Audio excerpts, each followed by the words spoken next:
As the market volatility increased in late March and early April, wealthy investors were busy trading stocks, finding opportunity. Robert Frank joins us now with that story. Hey, Robert.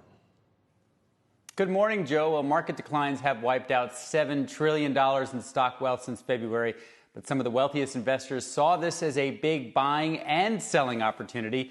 Two-thirds of millionaire investors lost a fair or significant amount of wealth in the 3-week period between mid-March and early April. That's according to a survey by Spectrum Group. Now, about a third had a small loss or no loss.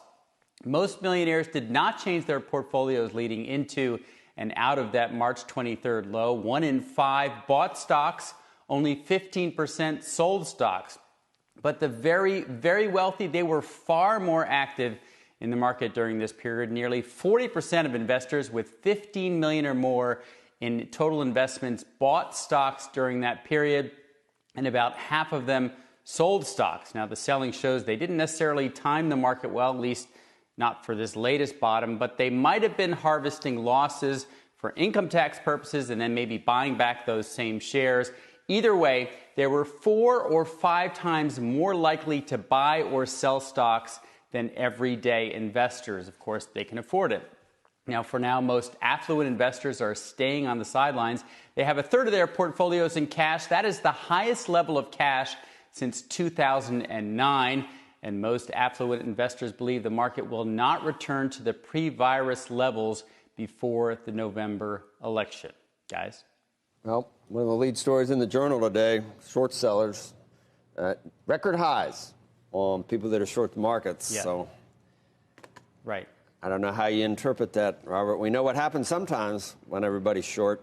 Other times, you can do pretty well. But sometimes short sales need to be covered at some point.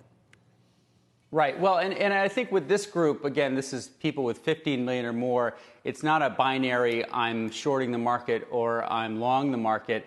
It's really just a lot of activity around perhaps rotating out of sectors, perhaps upgrading their portfolios, perhaps some rebalancing, perhaps some losses that, again, the wealthy can do for tax purposes to offset income tax gains. So I think the point here is that there was just far more churn and trading activity by those well-capitalized investors rather than a lot of the experts say, well, just hands off the wheel during this point. Don't panic, don't trade, just stay the long course. Whereas you saw the wealthy who, again, in 2009 came out better because they didn't sell at the bottom and they started buying in early 2009. The lesson learned here is maybe it is wise to go in and actually seize the opportunities during this period and these market volatility and upgrade and switch around and harvest those losses. Well, we shall see. I mean, every article I've seen written in the past, like over the weekend and last week, is stock market has the best 2 weeks since the 30s, since the 1930s, and there's X number of Americans have been laid off. Something is wrong here. So the obvious sort of the consensus thinking, people that haven't seen much historically. We'll see what finally happens, but that's obviously very easy to be bearish right now. That's for sure. So many reasons. And again, in 2009, we saw the same disconnect. The market was way up, and we had 11% unemployment, and many other people say it doesn't make sense. But that was because of the monetary and fiscal stimulus.